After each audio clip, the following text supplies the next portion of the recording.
Hey, what's up, everybody? It is 3 o'clock on the East Coast on Monday, and we are starting the crew live. We are on week number 2 or 3 of doing the midday version. Surprise, stealth mode. We didn't tell anybody we were going to 3 o'clock today, but yeah, here we are.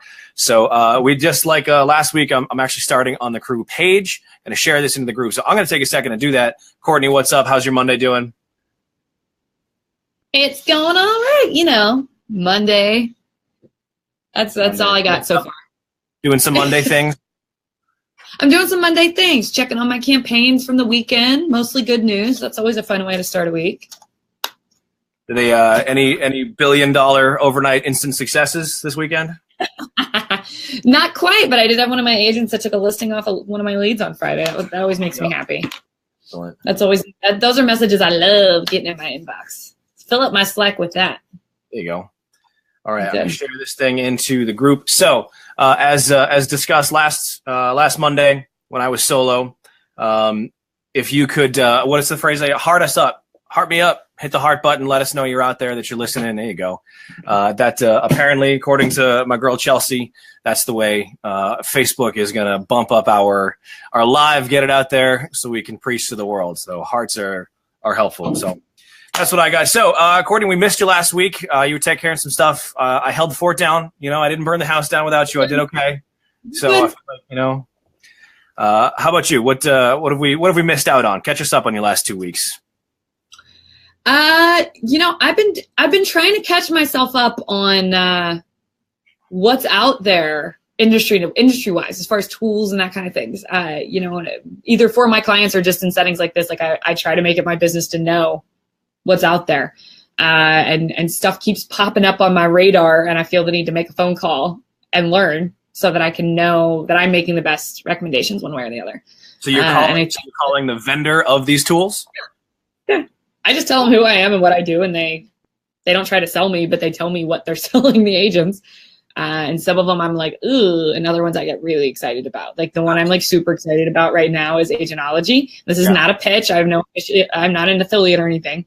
I just, holy crap, where has that been for all these years? Because the major difference that I find between agents who are successful with internet leads and the ones that bail on them after 6 months to a year is their follow-up processes. It's not the leads. Anyone can generate a lead on Facebook, like not because it's easy, but because it's possible. But it's the conversion of the agent and their follow-up processes that really draws that line. And Agentology is solving that problem. They're all follow-up. What happens is whatever your lead source is, whether it's Zillow, Realtor, and I know they have their own programs, but like you could choose not to use them. If you're getting them from Facebook, you're getting them from wherever you're getting web leads, directly through your website, whatever. They actually bounce into Agentology's program. And they are following up 24 hours a day. If you get a lead at 3 a.m, they are sending a text. Not a machine, a person is sending a text at 3 a.m. Hey, is now actually a good time to talk, or do you want to chat? Like 3 o'clock in the morning, your leads are getting attention, right? And every single lead they follow up like 10 times. That's the magic number, which is actually the number Zillow uses too. So apparently that's the magic number. They 10 contacts over the course of I think it's 4 or 5 days. And if they actually get two-way communication, they relay that lead onto the agent. So the agent's only following up on the warm bodies, and everything else, drops off, because if they're not responding to them, they're not going to respond to the agent either. So seriously, where the heck has that been? Because I know a lot of people have their own ISAs like in-house that are doing that work. But if you're not yet to a scale where that makes sense, like Agentology is available, like they're there. I think it's something like $5, $6, $7 a lead. Like it's not. Wow. And if you're talking to, they're getting two-way they call it quality conversation with almost 20% of Facebook ad leads. I don't know most agents that are getting that good of a conversion rate. So it's out there. Yeah. That it's just of all the stuff that I talked to over the last couple of weeks, that's the one that got me the most excited, because I think it's a game changer. Yeah. That's cool. So one of the things, crazy. Sorry, one of the things we talked about at the conference I was at was the difference between an expense and an investment, right? Mm-hmm. And I know, with my own business, I have a hard time with that. Everything just feels like an expense to me, even if I know I can get a return on it. Yeah, yep. I feel like that's small business owner syndrome. But that obviously, that right there, it's definition of investment, right? If these people are going to be handing you, time off back to your schedule and work that you don't need to be worried about because they're just going to do it for you. And be better at it. In most cases, it's kind of like when we talk about outsourcing your marketing. That's all they do all day is have these conversations and be really, really good at them. They have proven scripts and processes and technology. Like, they're better at it than you for $5. Like, if you're going to spend $15 to generate a Facebook lead, it's not worth another $5 to have it properly converted for you. Like, come on. Anyway, again, not a sales pitch. I just get excited about good things, and I think that's it. And apparently, there are a couple of them out there that keep popping up on my radar now. Okay, now you're targeted now because you're in the market. So let me ask you this. This kind of flows nicely into something I was wondering about. Tomorrow's Halloween. Happy Halloween, everybody. But then we're into November and we're like into the dry season, the slow season. So it's time that people are going to start to think about like what happens next. Plan for 2018, recap on 2017. My industry is already doing that with content and like what to expect in 2018, but in a much more nuts and bolts sort of way. Real estate agents are looking at numbers. They're looking at their balance sheet and their profit and loss and everything. So that said, expense versus investment is that is a perfect segue, I think, into what to do for 2018 for business planning, for expense planning, for lead sources, for all that stuff. So, I got my own thoughts, but you're the real estate agent, so I want to hear you talk about that a little bit. What do you think about? What should people be thinking about? What do you got on that? I think if you fail to plan, you plan to fail. And I know that's a cliche, but I am constantly floored by how many agents I ask the very simple questions. How many homes are you selling this year? Like, how many homes have you sold so far this year? And they can't answer me right away, first of all. And my next question is, well, how many do you want to sell next year? And they have no idea. They do not have an answer to that question. Okay. Well, I'd probably be doing all right if I could do it. I'm like, okay, so what commission income does that equal? Like your GCI, what does that? If I could do it, they're running businesses that are netting 6 and 7 figures in GCI, which is revenue to other businesses. They call that revenue, and they don't have a plan. They have no idea where that money is coming from, if it's coming, how much they should spend. Like, maybe a $500 a month investment is okay if you're confidently selling 4 or 5 homes a year or a month. But baffles me. So that's where the root of this conversation has to start, is they have got to have a plan, both in their marketing, in their operations. How am I going to be better at transactions next year? Like, every piece of your business, you have got to have a plan. Even if it's, I want to do exactly what I did this year because it worked really well. You need to do that evaluation process to identify what those things are that you want to not touch at all and continue, like what programs get to stay for 2018. It's the fourth quarter. They've got the time in most markets. They've got the stinking time right now. So now, my business plan, not being a real estate agent, would be different, all right, from most agents. So walk me through what a real estate agent's business plan is going to look like.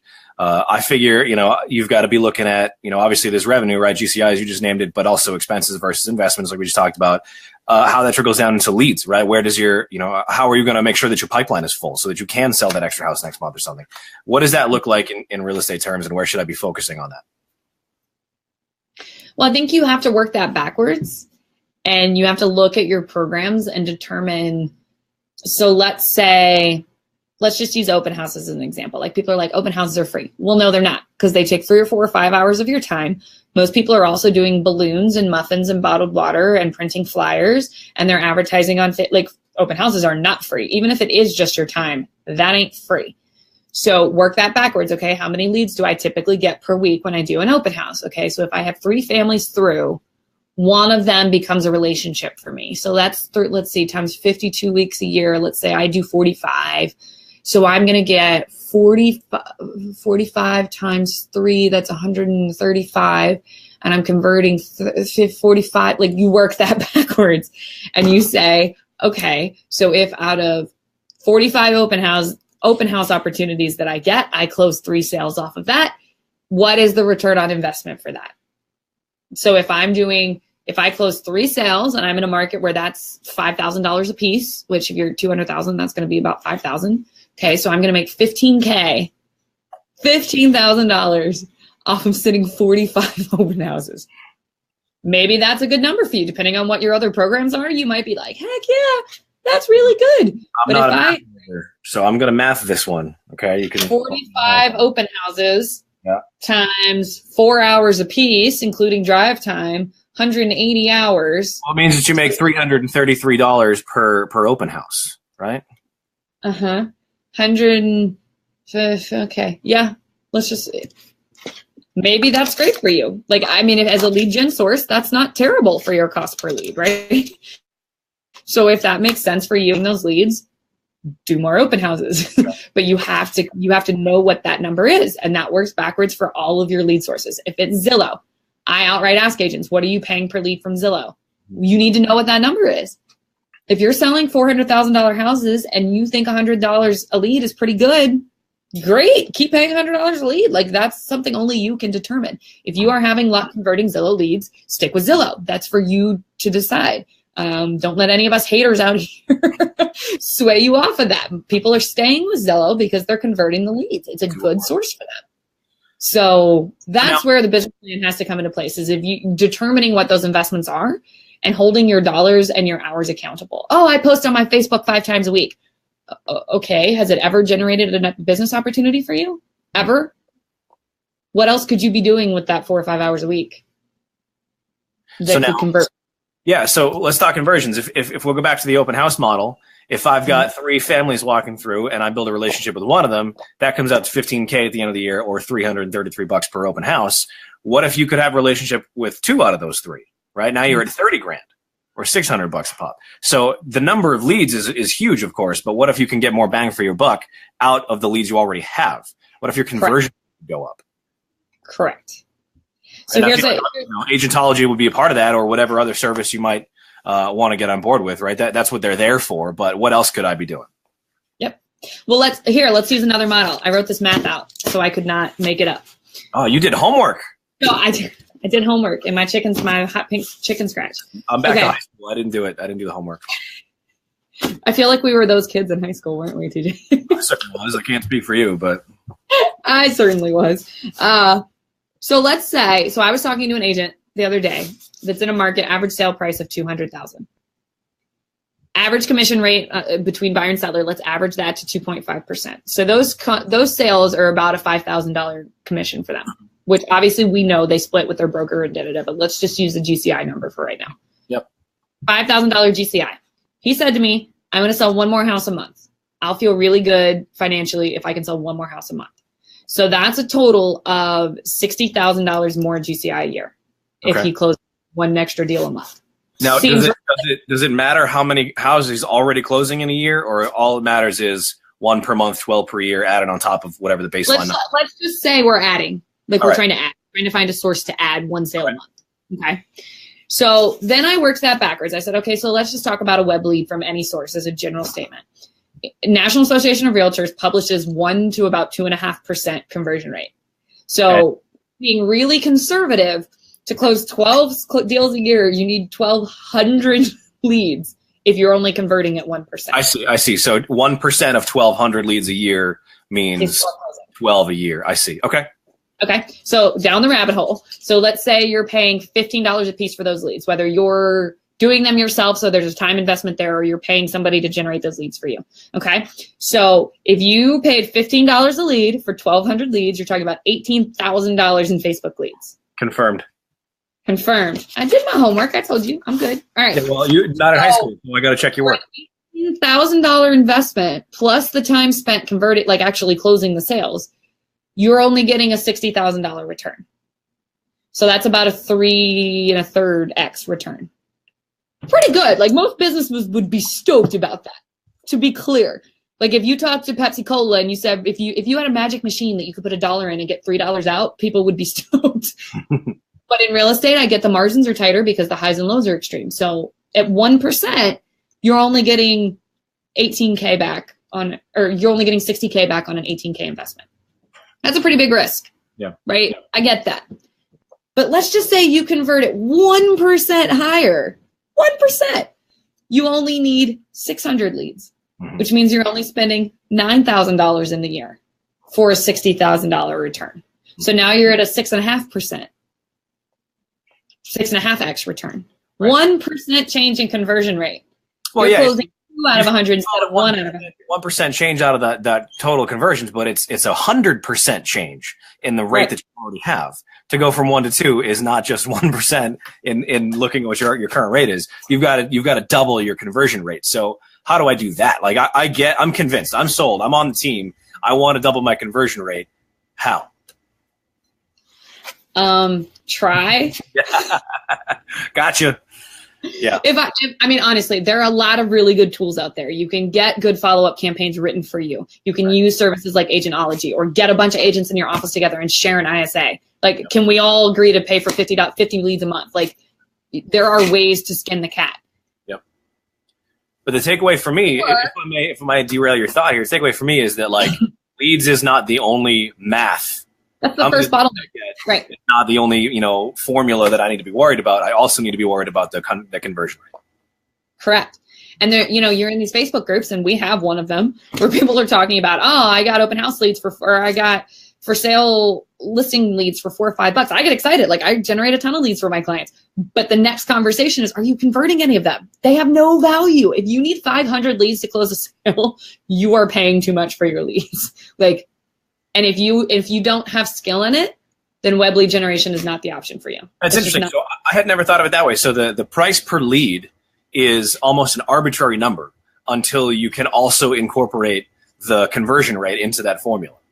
Cost per acquisition. I could get 1,000 leads for $1, and you still tell me I'm paying too much money if I convert 0 of them.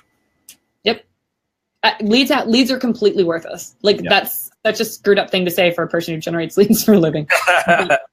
They have no value. Well, like, you're self-aware. Sorry. I mean, and TJ and I we're professional lead generators, but we're also salespeople for our own businesses. And so we have that same struggle. Like, we bring opportunities and we don't convert them. And we're like, oh, was it the lead, or was it the source, or was it me? I'll be honest, a lot of times it's me because I'm too stinking nice. I want to go off on a little tangent here, if I may, and we should bring this back if I take it too far down the rabbit hole. But in our world, you and I, Courtney, there are 2 types of conversion rate, right? There's the a visitor to become a lead conversion, or click to become a lead. Sale to convert. Yeah, click to lead. So I am most usually worried about that first one, like a visitor to your website by way of Google or a Facebook ad or anything else. How do I get them to fill out the form and convert into a lead? Right. Then, of course, there's the lead to sale conversion.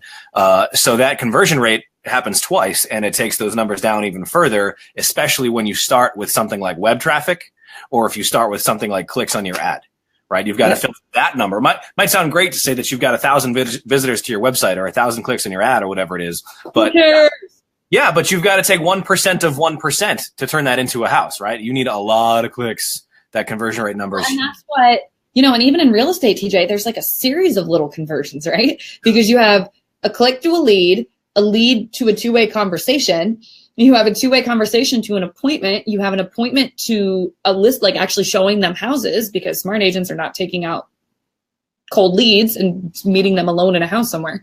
Then you have actually finding them a house that they go under contract. Then they're under contract. You have to get it from. So really, there's all of these little conversions. And I think if you went to any business planning clinic anywhere that talked to realtors, the first thing they're going to say to you is know your numbers. Mm-hmm. If you don't know your numbers, you are setting yourself up to fail. Mm-hmm. And I can't disagree with that, because of all the agents I've worked with over the years, it's the ones that knows their numbers that are the most successful. Right. The guy I was talking to this morning was like, I get it. Like, I understand the web leads. I get how you're generating them. I kind of just wanted to know how your services work. And he said, but I'm going to be honest, I have an ISA that makes a whole bunch of phone calls, and I feel like they can generate with cold calling listings the same amount of conversions but then I'm also paying the ad spend with your leads. So for the same hour of their time, I'm not also paying an ad spend. I said, great, then go continue to pay them. Sure. Okay. Like, if you know your conversion rate and that's the number that you're getting, then I'm not going to talk you off of that. I think you should supplement it. Don't get me wrong. But, and he was so calm and confident in that conversation because he knew his numbers, and he knew I currently have an ISA that makes 800 phone calls a day. If they make 800 phone calls, they talk to 80 people. And of those 80 people, we get about 20 of them that actually want to speak to an agent. Mm-hmm. Off the top of his head, knew these numbers. And lo and behold, he's also selling lots and lots and lots of houses. Very well. That is not an accident. Yep. So the point of this whole story, TJ, is agents are constantly distracted by shiny objects and services and vendors and tools that are like, we're going to double your business. But you know what the common denominator is? The agent. So for an agent, you have to be able to evaluate where your strengths and weaknesses are. And if web leads ain't your thing, stop. Just let it go. Either get yourself trained to be better, leverage it out to somebody else like agentology, or knock it off. Try something else. It may not be your thing. Yeah. Now, in defense of agents, I feel like that could apply to lots of different industries and small businesses. Oh, all of us. I gotta tell you, like, I struggle with this. You know, this is what I do for a living. But the marketing side is like, cool, I got it. I've been in this for years. Sales side has just never been my strength, right? Like you and I have talked about that offline a bunch of times. So I can commiserate. You know, that's a tough thing. And you know, I took your advice, like trying to get trained on this. Right, I could farm it out, or I could learn to better myself and improve. So, with the slow season coming up, you know, then now might be the time for that. Read a book, take a class, whatever it is. Well, and knowing what's normal, knowing what those numbers are. Statements like agentology are professional lead follow-uppers, and they are getting contact with 15 to 22% of their Facebook leads. Yep. If you are not hitting anywhere near that, it's you, because it's possible. And it's not saying you're doing anything wrong. You just might need more training. There is training available. You just have to find it. Get with somebody in your office or talk to an ISA. What are you doing? Why are they answering you that they're not answering me? Yeah. What am I doing wrong? I hear you. And if you don't know your numbers, you have no idea where those strengths and weaknesses are. So it's about holding your expenses accountable. And even if that lead source is only costing you $99 a month, is it bringing you any business? Like, if it costs you $99 a month and it's bringing you one sale a year that nets you $5,000, that's a 3 to 4x return. That's pretty darn good. Like, hang with it. Like, keep it. If it's bringing you one sale a year, great. But if you don't know your numbers, how do you know? So I'm a quick plug here, if I may. I'm in the process of publishing out an article on this very subject, which might sound a little too coincidental for today's video, but I promise it actually is coincidence. Hey, this was your idea. Don't look at me like that. It's an article on business planning, and, conversion rate and all that. Lead sources are just one part of it, of course. So article on business planning for real estate. And I can take very, very little credit, if any, for the body of this article, because most of it comes down to my girl, Shannon Milligan, down in Richmond, Virginia, RVA home team. Go look them up. She is killing it.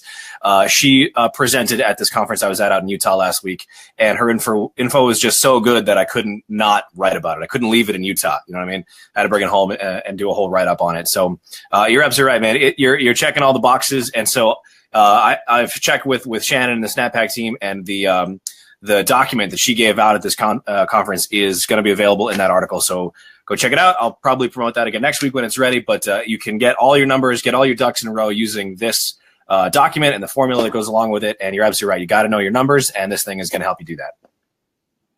Yeah, for sure. And taking the time to do it properly while you have the time. Yep, and now's the time. Now go eat some candy. I have to hide it. I have no willpower. I think I'm going to end up giving it to like the troops, whatever the Mail to the Troops program is, because I'm going to eat all of my dogs. Chili too. Yeah. Hey, can I do one more shout out? Sure. Today's my mom's birthday. Happy birthday, Mom. Happy birthday, Mom. She turned 70 today. Isn't that awesome? Yeah. Is she feisty like you? Did you get it from Mom? Yeah, a lot of it. Everybody is a little split, but yeah, she's feisty about the things she wants to be feisty about. Absolutely. Yeah. Feisty when it. That's what I like to say. That's right. So I gotta go get on the FaceTime with my kids. Call up their grandma and wish her happy birthday. We'll tell her the Crew Nation said happy birthday. Do that. I will do that. Thanks for TJ. Yeah, for teaching me. Cool. Yeah. All right. Well, good, Courtney. Did we miss anything? Should we wrap up the week here, or what do we got? We good? No, I think that's a winner. Awesome. All right. Thanks for hanging out, guys. We'll see you soon. We'll see everybody first week of November. Happy Halloween. Be safe out there. Show us pictures of your best costume. I'm really interested to see if there's any real estate related costumes, because I think that could be hilarious or terrible. And either way, I want to see them. So if you got anything real estate related, put it in the comments. I want to see it. Man, I wish you'd said that last week. I would have. What are your kids? Oh boy. So my kids are really young. They're 4, 2, and turns 1 next week. So they are going to be Rapunzel, the 4-year-old, Moana, the 2-year-old, which I know is near and dear to your daughter's heart. Uh-huh. My daughter's going to be Moana too. I know. I saw this. And then the youngest is going to be a chicken, which my oldest is convinced that makes him Hey Hey from Moana. But yeah. The costume looks nothing like the actual Hey Hey chicken, but still, my wife made it and it's gorgeous, and so he's gonna wear it. But I can't believe both of our kids and our 2-year-old daughters ended up being Moana. That's hysterical. Well, credit to Disney for a movie that is addicting to young children, because we've watched it 100 times by now. But I don't even. Yeah, we watch it probably at least once a week. Yeah. All right. Well, happy Halloween, everybody. Be safe. Happy Halloween to everybody. Be safe. Hope you have fun. And if you don't want that candy, look around for a place that's shipping the candy to the troops. Because I think it was actually Shannon was saying that she was doing a collection program for her clients. That's right. If you don't want the candy, look around. There are plenty of places to donate it that will be happy to have it. So call up your old clients and offer to buy it back from them and ship it off to the troops. And then that's a reason to get on the phone and ask for new business too. Perfect little touch point for October. All right, guys. That's We're it. out of here. Happy Halloween. See you.